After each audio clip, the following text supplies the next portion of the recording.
बिस्मिल्लाहिर्रहमानिर्रहीम।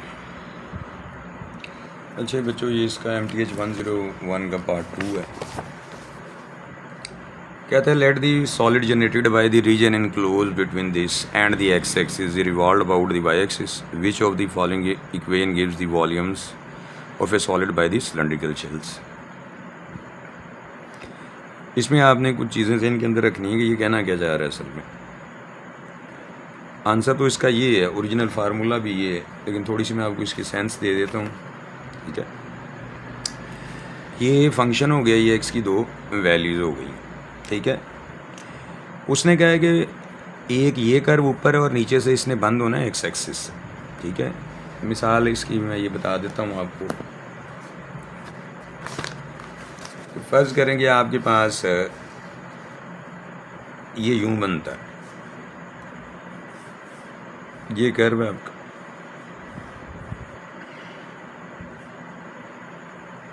ये। ठीक है, अब x की आपके पास दो वैल्यूज़, एक 1 और एक 4 है। ठीक है, तो x की वैल्यू 1 मैं यहाँ ले लेता हूँ और x की वैल्यू 4 मैं यहाँ ले लेता हूँ। ये x की वैल्यू 1 है, ये 0 है, यहाँ 1 और ये क्या 4। तो अब ये तो कर्व आपका हो गया इसका।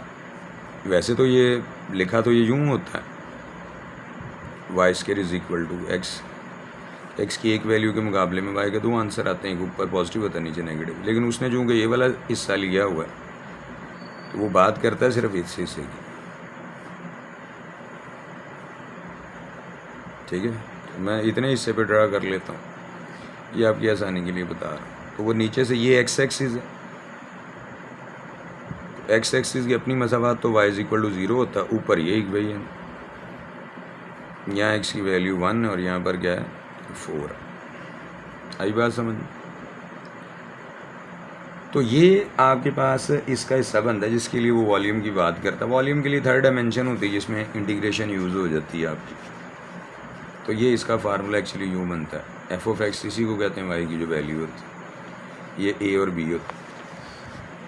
इसके बाद आ जाता है कि if slope m of a non vertical line जो है 1 हो तो then angle of the inclination वो पाई बाई 4 होता है, क्योंकि स्लोप को एम से शो करते हैं। अगर वो 1 है तो स्लोप बराबर होता है टेंजेंट फाई के, ये टेंजेंट उधर जाके इन्वर्स होगा तो इसका आंसर आ जाएगा। इसमें एक चीज़ आप लोगों ने याद रखनी है कि वर्टिकल लाइंस जो हैं इसमें जो केसेस बनते हैं अब उसको भी याद रखना है आपने। जब भी किसी चीज़ का हम वर्टिकल नॉन वर्टिकल कहते हैं तो with respect to x axis होता है, जिसको आप ग्राउंड कहते हैं। ठीक है, अब अगर कोई लाइन इसके पैरेलल हो जाती है तो जब पैरेलल हो जाएगी तो उस वक्त एंगल ऑफ इंक्लिनेशन उस लाइन का क्या हो जाएगा, ठीक है 0 डिग्री हो जाएगा। तो इसका टेंजेंट लेंगे तो भी वो 0 ही आएगा, यानी स्लोप जब इसका लेना है तो टेंजेंट फाई के बराबर होता है, तो ये टेंजेंट आपके पास 0 आ जाएगा विच इज इक्वल टू 0। ये केस तो हो गया।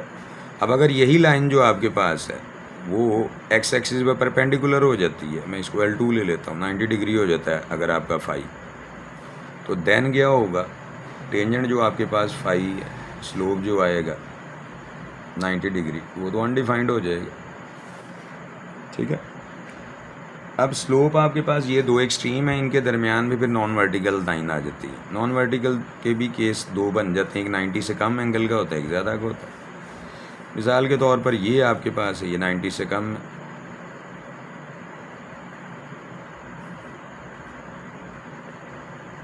ठीक है, जो y की वैल्यू 0 है, तो इसके अंदर जो स्लोप आता है ये याद रखना ये पॉजिटिव होता है। ये आपको MCQ वो किसी भी शक्ल में देगा, 45 डिग्री है, ये 1 के बराबर है। लेकिन अगर यहीं पर ये आपकी लाइन यूँ बनती है, सपोज करो ये इसकी बात कर देता, वो लाइन ही यहाँ पर ड्रॉ कर देता यूँ, तो फिर इंक्लिनेशन जो होगा वो आपका फाई हो जाएगा 145 डिग्री। ठीक है,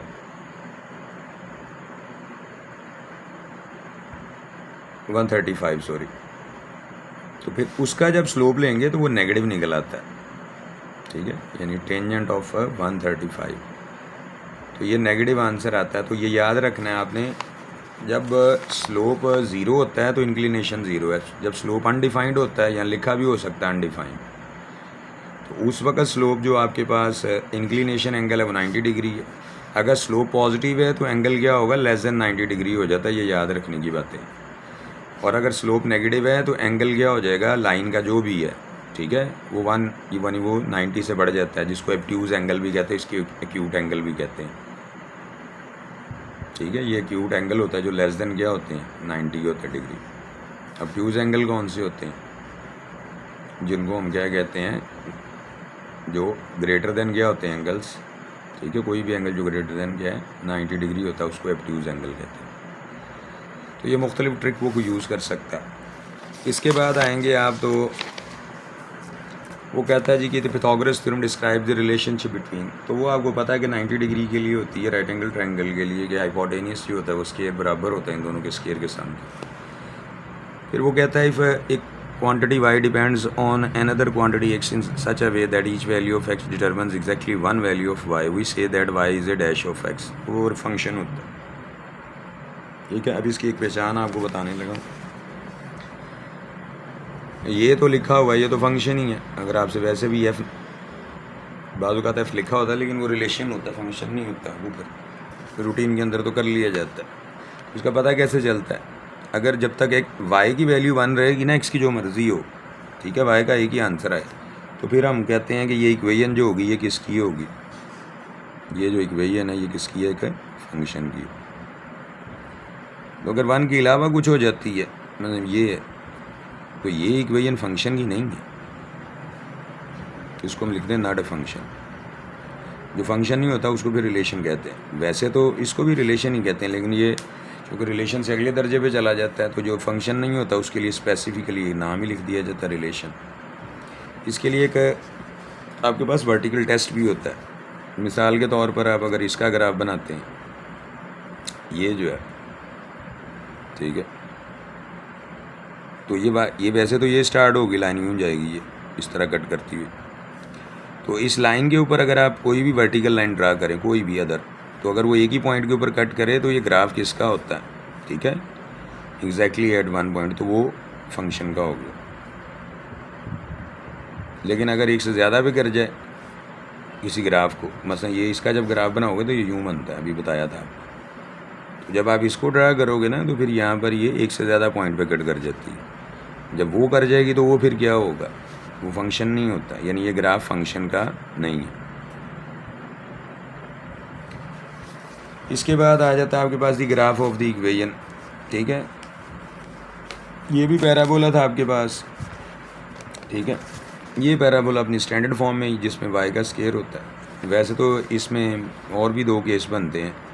मसलन अगर आपके पास स्केयर ही किसका आ जाता है, x का, तो फिर ये पैराबोला इस शक्ल का बनता है, इसे कनकेव आप कहते हैं।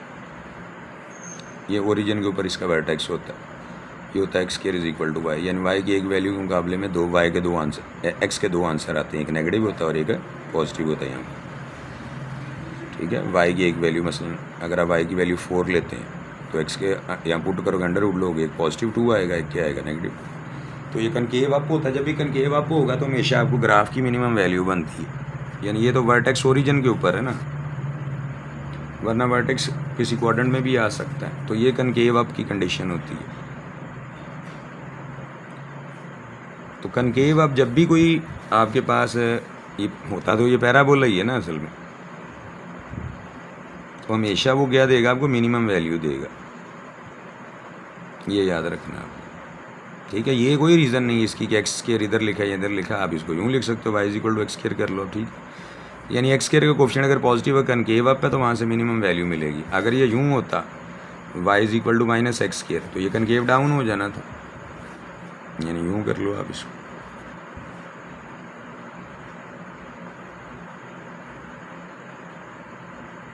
तो जब एक्स के ये आपके पास नेगेटिव आ जाता है, ये कनकेव डाउन की होती है इक्वेशन फिर, ठीक है। आप इसको जो बनाना होता है, ठीक है, ये वाई की नेगेटिव वैल्यूज़ के लिए बनता है ना ये, तो ये यूँ आ जाता है असल में नीचे की तरफ। अब मसलन आप क्या करते हो, वाई की यहाँ पर वैल्यू पुट कर देते, कौन सी, -4, ठीक है। तो आप -4 यहाँ पर सपोज करो पुट कर रहे हो ना, ये आपके पास ये -4 आपने इसकी वैल्यू ली, तो इधर पुट करोगे, माइनस माइनस से कट जाएगा, तो एक्स की तो फिर भी आपके पास -2 आनी है, यहाँ क्या आनी है, पॉजिटिव 2 आती है वैल्यू, ये ओरिजिन के ऊपर वर्टेक्स है, तो ये कनकेव डाउन होता है। तो जो कनकेव डाउन है ना एक्चुअली, वो हमेशा आपको क्या देगा, वो मैक्सिमम वैल्यू देता है। वो अभी बताता हूँ, वो जब आप ग्राफ दूसरा बनाते हो, ठीक है। अब फ़र्ज़ करो कि ये है, इसका अगर आप एग्जैक्ट ग्राफ बनाओगे, ठीक है, तो ये कनकेव अब बनेगा, तो उसमें ये मिनिमम वैल्यू होती है। और अगर यहाँ पर ये नेगेटिव होता तो ये कनकेव डाउन होना था, इसमें मैक्सिमम वैल्यू होती वाई की। ये तो टेंजेंट होता है ना इस पॉइंट के ऊपर, जो फर्स्ट डेरिवेटिव 0 होता है ना, तो उस पॉइंट के ऊपर जो टेंजेंट लाइन होती है वो पैरेलल किसकी हो जाती है, एक्स एक्सिस के। ये आपका एक्स एक्सिस, तो यहाँ भी टेंजेंट लाइन होती है, फर्स्ट डेरिवेटिव यहाँ भी 0 होता है जिस तरह ये।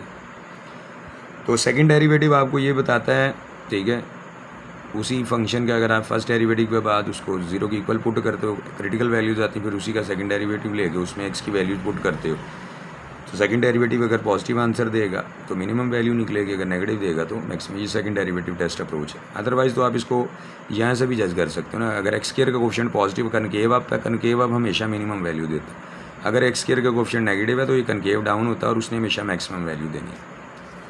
ये जो बात कर रहा है स्ट्रेट लाइन है, 2 स्ट्रेट लाइन है, एलिप्स है, ये चलो मैं यहाँ दिखा देता हूँ आपको। ये स्ट्रेट लाइन है, ये सर्कल है, सर्कल का सेंटर अगर ओरिजिन पर, अगर ये कहीं और पर होता है तो फिर ये उसकी इक्वेशन है। पैराबोला की मुख्तलिफ शक्लें आपको बताई हैं मैंने, कनकेव अप डाउन है, ठीक है, लेफ्ट राइट ओपन होता है, ये एलिप्स है। उस शक्ल में जब एक बी से ग्रेटर है, अगर ए बी से लेस है तो फिर ये यूँ हो जाती है शक्ल इसकी। ये हाइपरबोला है, इसकी 2 शक्लें ही होती हैं, ये वाली, और ये आपकी 2 स्ट्रेट लाइंस होती है, x square plus b x plus c y square is equal to 0 है। ये joint pair of straight lines होता है, ये याद रखना। यानी जब भी एक्स स्क्वायर आएगा फिर एक्स वाई टर्म आएगी और फिर वाई स्क्वायर, तो वो जॉइंट पेयर है। जब उसको फैक्टराइज करोगे ना तो 2 इक्वेशन निकलेंगी एक्स और वाई की फॉर्म में। तो आपको पता है जब भी एक्स और वाई होता है तो वो स्ट्रेट लाइन ही होती है। नेक्स्ट वो कहता है ये फंक्शन अगर आपके पास ये दिया हुआ है तो आप ये बताओगे इसमें लिमिट के क्या मामला चलेंगे। तो सबसे पहले तो ये याद रखना ना कि आपके पास अगर फंक्शन किसके बराबर है, एफ ऑफ एक्स जो है, सपोज करो मैं मिसाल देने लगा के बराबर है, आप इस पर लिमिट अप्लाई कर दे तो लिमिट अप्रॉक्सीमेट वैल्यू होती किसकी, वाई की होती। उसको यूँ लिखा नहीं जाता, ये फॉर्मल लिखने का ये तरीका आपको बता रहा हूँ। तो इसका मतलब क्या होता है, अब यहाँ पर तो आगे एक्स होगा तो उसकी जगह ये पुट करोगे ना। जब एक्स ही नहीं है तो उसकी वैल्यू क्या होगी के। इसका मतलब क्या है वो भी बताने लगा। इसका मतलब है जैसे ही एक्स की वैल्यू ए की तरफ जाएगी, ये फ़र्ज़ कर लो 2 है, ठीक है, तो वो कहता है वाई किसकी तरफ चला जाएगा, के की तरफ, वो फ़र्ज़ कर लो 4 है बस। यानी एक्स एक्सिस पे जैसे जैसे आप 2 के करीब आएंगे तो वाई एक्सिस पे वैसे वैसे आप किसके करीब जाना शुरू हो जाएगा, 4। जब इन दोनों को मिलाओगे तो एक पॉइंट के नज़दीक आना शुरू हो जाओगे। 2 और 4 पॉइंट लोकेट कर लोगे ना आप क्वाड्रेंट में, फर्स्ट क्वाड्रेंट के अंदर आ जाएगा। उसका कहने का ये मतलब होता है। तो बहरहाल अगर तो कांस्टेंट कोई है तो वही उसका आंसर हो जाता है। बाकी इसमें आप चेंजेस कर सकते हैं अकॉर्डिंगली। चेंजेस क्या हो सकती हैं, सपोज करो कि ये फंक्शन आपके पास ये दिया हुआ है y इज़ इक्वल टू गैफ ऑफ एक्स है। ये अगर दिया ही एक्स होता तो फिर अगर आप लिमिट इसके अंदर अप्लाई करते हो तो फिर क्या हो जाएगा, एक्स अप्रोचेस टू ए है। ये जो लिमिट होती है ना, ये नेबरहुड की स्टडी को कहते हैं, ये याद रखना आपने, ठीक है। तो अब यहाँ पर एक्स मौजूद है तो एक्स की जगह ये पुट करोगे। अब इसका मतलब क्या है कि जैसे जैसे एक्स ए की तरफ जाएगा वैसे वैसे वाई भी ए की तरफ। बच्चे गलती क्या करते हैं, फ़र्ज़ करो ये 2 है तो वाई भी 2। और भाई आपको पता है कि ये एक्स एक्सिस है, ये वाई एक्सिस है। आपने जब इधर आना है तो बच्चे सोचते हैं भाई एक्स की वैल्यू 2 की तरफ जा रही है तो वाई एक्सिस पे एक्स कहाँ 2 होगा। भाई ये 2 एक्स एक्सिस की अपनी वैल्यू, तो वाई एक्सिस की वर्टिकल अपनी वैल्यूज़ होती हैं, ये 2 है उसका।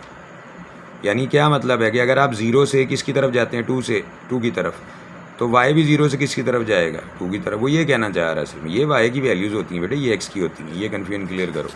यहाँ पर अब क्या मतलब है इसका, इसका भी समझ लो। ये आपके पास है, यानी जैसे ही आप 2 की तरफ जाओगे तो यहाँ ये 4 लिख लो चलो, तो वाई किसकी तरफ जाएगा, 4 की तरफ। वो इसका ये मतलब होता है। जब इन दोनों को ज्वाइन करते हो तो यहाँ वो पॉइंट आ जाता है, तो आप पॉइंट की तरह से अप्रोच कर रहे होते हो। असल में हो सकता है किसी दूसरे पॉइंट से इस पॉइंट की तरफ आ रहे हो, यानी यहाँ कोई पॉइंट आप उससे इस तरफ जा रहे हो। ये लो, अब समझ आई है, नीचे से ऊपर या ऊपर से नीचे होता है। तो इसका क्या मतलब है, ये 2 2 है। जब एक्स 2 की तरफ गया वाई 2 की तरफ, हो सकता है कि पहले आप एक ऐसे पॉइंट के ऊपर हों, ठीक है, जिसमें एक्स भी 1 हो वाई 1 हो, तो यहाँ पर आप पहुँच जाएंगे। उसका तो ये मतलब है, ये पॉइंट अगर 1 1 है ये 2 पे आपको ले गया। असल में तो इसका ये मतलब होता है, अगर ये वाला पॉइंट पहले क्या था, ठीक है 1 2 था, तो अब इस पॉइंट ने आपको उठा के कहाँ ले गए हैं। अगर ये पॉइंट पहले 1 2 था, यहाँ पर x की वैल्यू 1 के मुकाबले में ये 2 था, तो अब ये आपकी x की वैल्यू 2 है तो ये 4 पे ले गया। ये है लिमिट जी सारी। हमारे साहब उम्मीद है अब आप राज़ी हो गए होंगे। ठीक है, आपने ठीक गैस किया मेरे मुतालिक, जो भी गैस किया, इसमें कोई शक नहीं है कि मैं इंशाअल्लाह ताला आप लोगों का अगर डिलीवर कर दूंगा तो आप लोगों के बहुत सारे बेसलाइन कॉन्सेप्ट क्लियर कर दूंगा।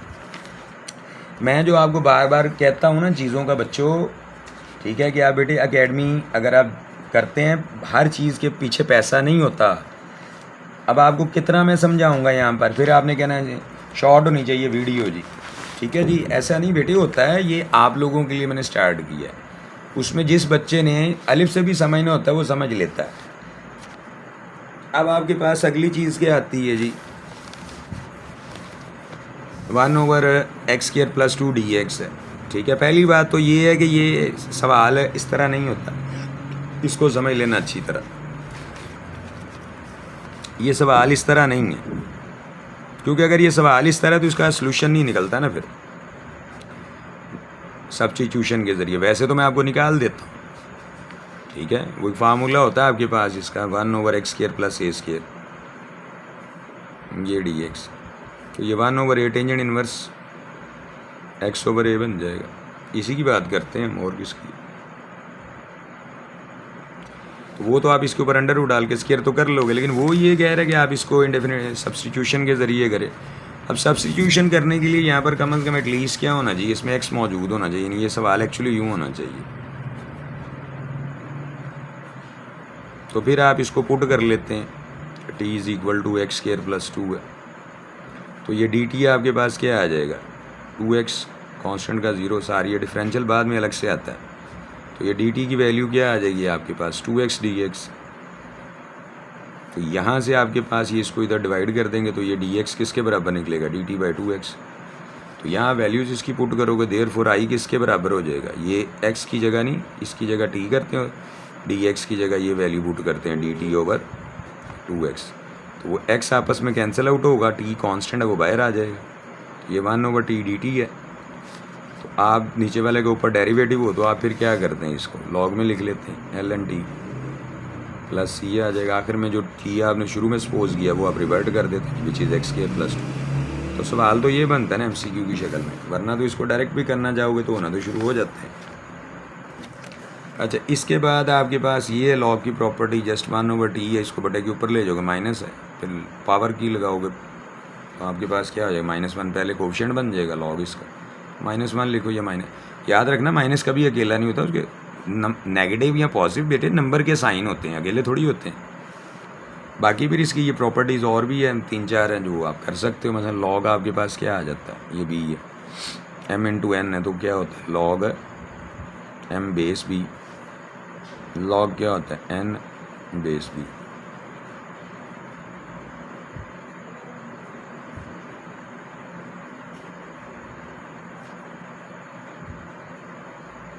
ये बाकी लॉग वाली दूसरी प्रॉपर्टी एक और भी होती है कि अगर आपने क्या करना है, इसका सपोज करो कि आप लोग चाहते हो कि इसकी 2 और प्रॉपर्टीज़ हैं, वो होती है लॉग m⁴n है, बेस b है, तो ये n log m/b। एक ये प्रॉपर्टी निकलती है, एक ये भी निकल आती है कि लॉग अगर आपने नंबर को और बेस को इंटरचेंज करना है तो फिर इसको रेसिप्रोकल में ले जाते हैं।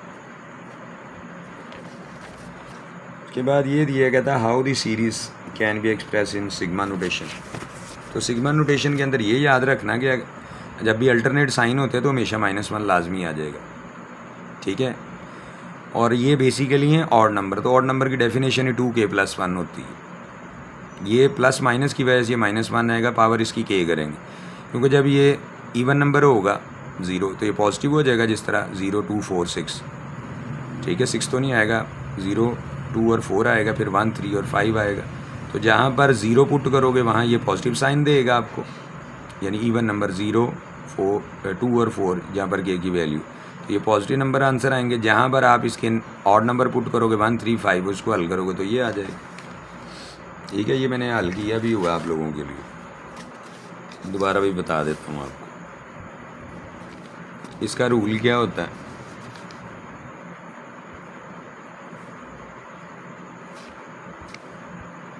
इसको आसान करने के लिए मैं आपको एक चीज़ बताता हूँ। अगर फ़र्ज़ कर लो मैं पहले इसको प्लस कर देता हूँ, तो इसका रूल क्या होगा? ठीक है, कि बार बार जो प्लस हो रहा है इसकी वजह से समेशन आ जाएगा, और ये नंबर के यहाँ ऑड है तो ऑड की ये डेफिनेशन मैट्रिक्स से बताई जाती है। और के की वैल्यू कहाँ से स्टार्ट हो रही है? मिनिमम। ठीक है, उसको चेक कर लेना आप। वो स्टार्ट होती है 0 से, क्योंकि जब 0 पुट करोगे तो 2 इंटू 0 क्या होगा? 0 है। 0 प्लस 1 तो पहली टर्म 1 निकल आएगी, और कहाँ तक जाएगी? आखिरी 11 नंबर है तो के की जगह 5 पुट करो, 5 2 10, 10 प्लस 1 जो होगा वो क्या हो जाएगा? 11 बनेगा। ये तो एक मैंने बता दिया। अब अगर इसी के अंदर वो ये तब्दीली कर देता है साइंस की, तो सिर्फ इसके साथ और कुछ भी नहीं करना आपने, सिर्फ एक -1 अटैच कर लेना और उसकी पावर की। ये इसका रूल असल ये होता है। ज़ाहिर है वो बेस से बच्चों को बताओगे तो फिर वो ज़ाहिर है के की वैल्यू अगर आप 0 यहाँ 0 पुट करोगे तो पॉजिटिव आंसर आ जाएगा खुद ही, वो मैनेज करना होता है। इसमें एक और भी पॉसिबिलिटी बनती है, ये तो इसके लिए है ना, तो ये इसके लिए भी पॉसिबल होता है। ये 10 तक तो यहाँ पर सिंपल 2 के ही लिखते हैं, और के अब 0 से नहीं स्टार्ट होगा, 1 से स्टार्ट होगा। जब 1 पुट करो 2 के आइए, फिर समेशन के लिए प्लस आ जाता है। इसमें अगर अल्टरनेट साइन आ भी जाते हैं, मिसाल देता हूँ ये, तो भी आपने इसी तरह सम हो मैनेज करने होते हैं।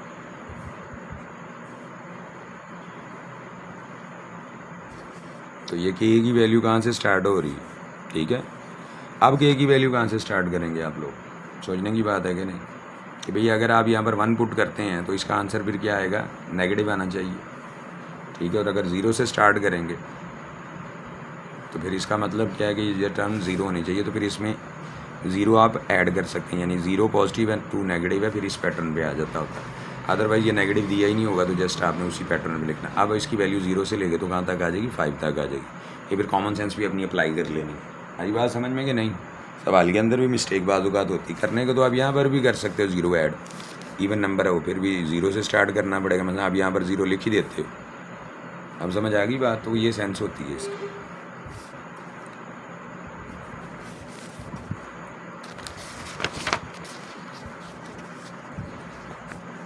नहीं 20 तक हो गए, इसके बाद फिर रेमन सम वगैरह आपका थर्ड पार्ट के अंदर आ जाएगा वो सारी चीज़। अच्छा, एक और बात याद रखना, ये जो डिस्क्रीट वेरिएबल होती है इसकी वैल्यू को ग्राफ में डॉट की शक्ल में शो करते हैं।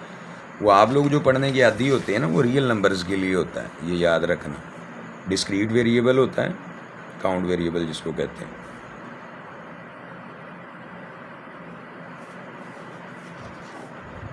ये सॉरी, ये डिस्क्रीट वेरिएबल इस तरह, मतलब 1 है 2 3 4, लेकिन ये रियल नंबर्स के लिए होता है, जिसमें +1 इधर है -1 है, तो ये रियल नंबर्स होते हैं जो कंटिन्यूस होते हैं। ये डिस्क्रीट है और ये कंटिन्यूस वेरिएबल के लिए होता है।